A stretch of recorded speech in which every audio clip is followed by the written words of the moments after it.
You know, it's interesting. I think we originally tried to get a hold of FIFA 2.5 years ago. Everyone in the world could play this game and play it competitively, and it's just accessible to everybody. And they loved it with the Web3 economy too. Has FIFA had a mobile game before? Yeah, I think it had about 500 million players a year. Launch team wishes you good luck and Godspeed.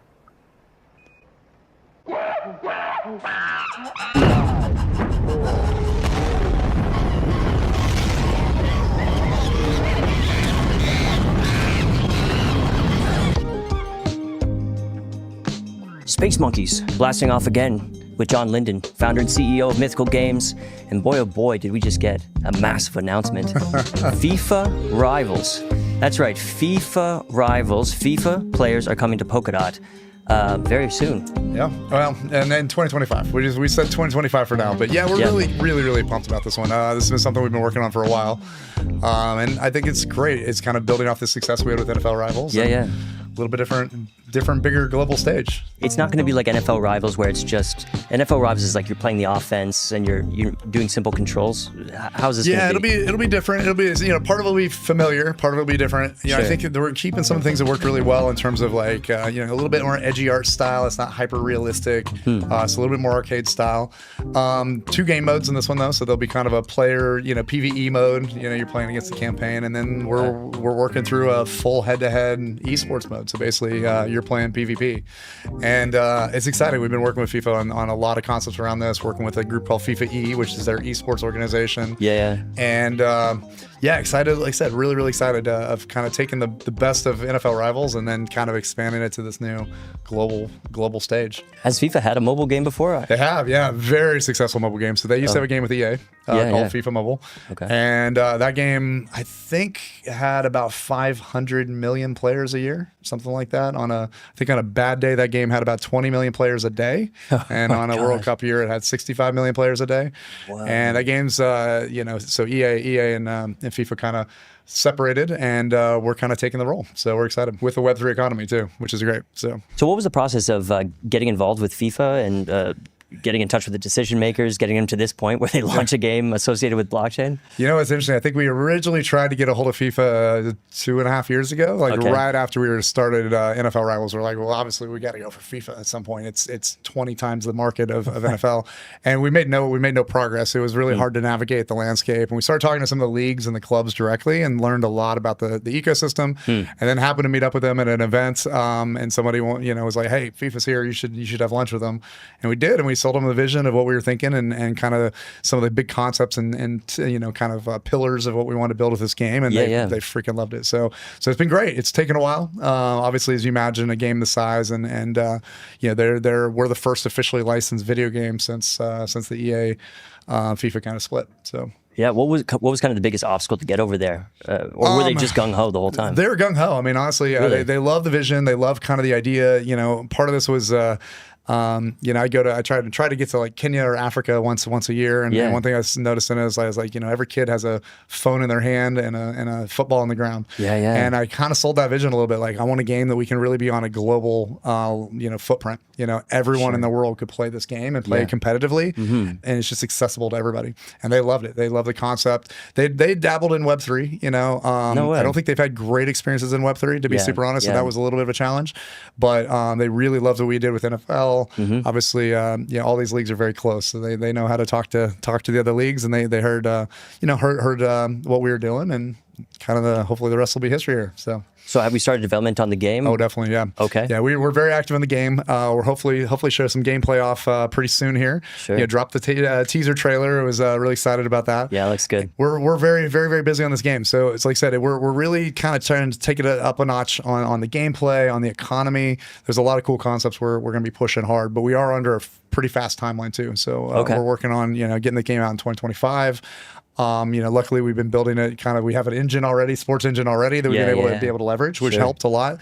but we want to push the envelope quite a bit with this one. Anything unique about working with FIFA compared to? Well, they're just massive. I mean, it's very, very cool to see. It's a little bit different because there's so many. It's not just kind of one league and one players association that runs the whole thing. Yeah. FIFA's one of I think 200 leagues now around the world. Oh, okay. So we're working through that. I won't share too much about that right now, but we have been talking to lots of clubs individually. We've been talking to leagues as well. But the game will be branded FIFA. It'll be really have access to all that content that FIFA has, past and present. Yeah. Do you have to secure rights with different clubs? We do if we bring in the club. So we can have Ronaldo for Portugal, but we can't necessarily have him for Al Nassr.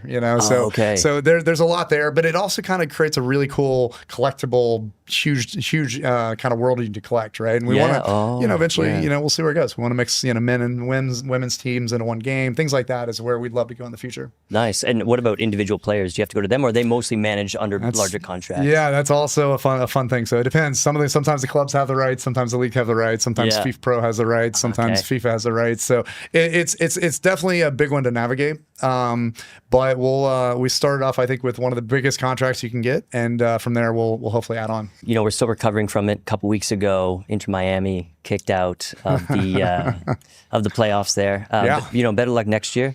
But they are going to be part of the FIFA Club World Cup. Yeah. So are they going to kind of fall in this game? Is this possible? Can't reveal that quite yet. TBA. Yeah, okay. but we are working. We're going to be working hard with them on Club World Cup and World Cup 2026 as well. So can't share too much yet, but I think there'll be some fun surprises there. And then as far as this being reflected on chain, what's that going to look like?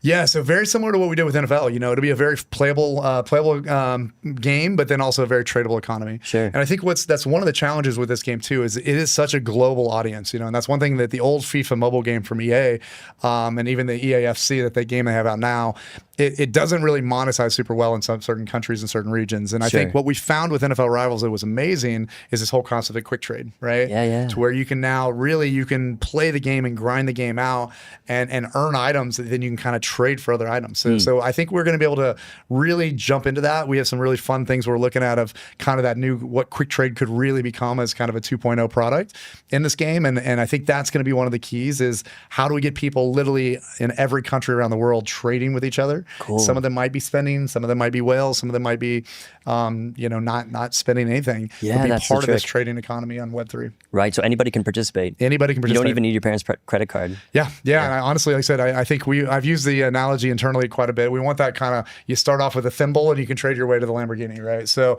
I think that's a really cool concept, and it's kind of one of the pillars we're working on of how to really get everybody feeling like they're part of it, feeling this concept of ownership, whether you're paying or not. Yeah, it's a balance. It's going to be tough to do, but we're excited to see how it plays out. Okay, that's amazing. Besides FIFA, which is incredible, this is coming out next year sometime. Yep. Let's get caught up just on what's happening on Mythical right now, because a lot has been happening. Yeah. Everything is moved over from the Everything's POA moved chain? over, yeah. We've crossed 6 million wallets on the chain right now, Wild, and I think we're going to see a whole lot more in 2025. Oh, yeah. So we have a couple things happening. Obviously, we've been talking a lot about Pudgy Party. Yeah, that was big. We're super excited about Pudgy Party. What's that? It was well received. Yeah, it's well received. We have a lot more shows soon, but we've been doing a lot of fun play tests with the Pudgy Penguins team. They're loving it so far, so we're super excited about that. There'll be some new big announcements and reveals on that very soon here, and so that game will be not too far off. Obviously NFL Rivals in season 2 doing well.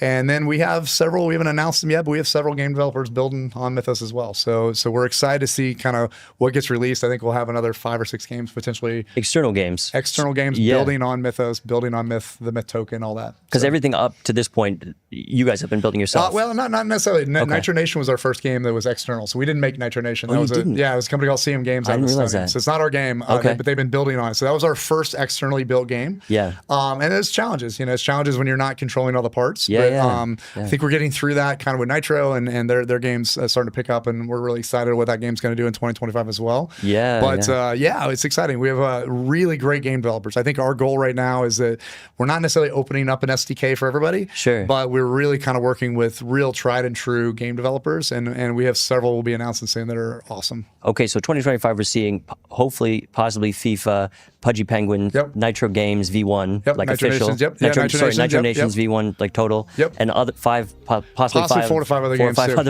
So Okay. and what's great is every one of these games is on the Mythos chain, and everyone's using the Myth token. So like FIFA will be 100% just like NFL is on the Myth token using that same ecosystem, right? So everything on Polkadot through Mythos. And did you want to say any quick words about Enter the Mythos?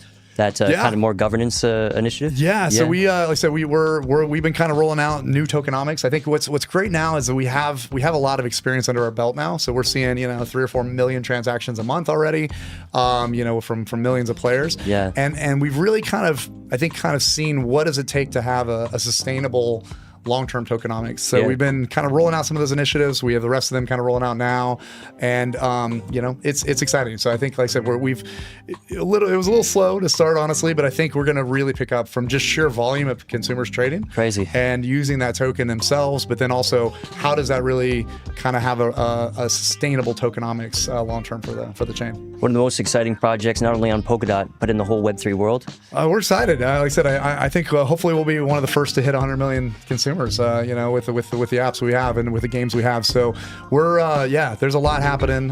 Busy times. John Linden, thank you very much for coming on the show. Legend. Man, always good to be here. Thanks.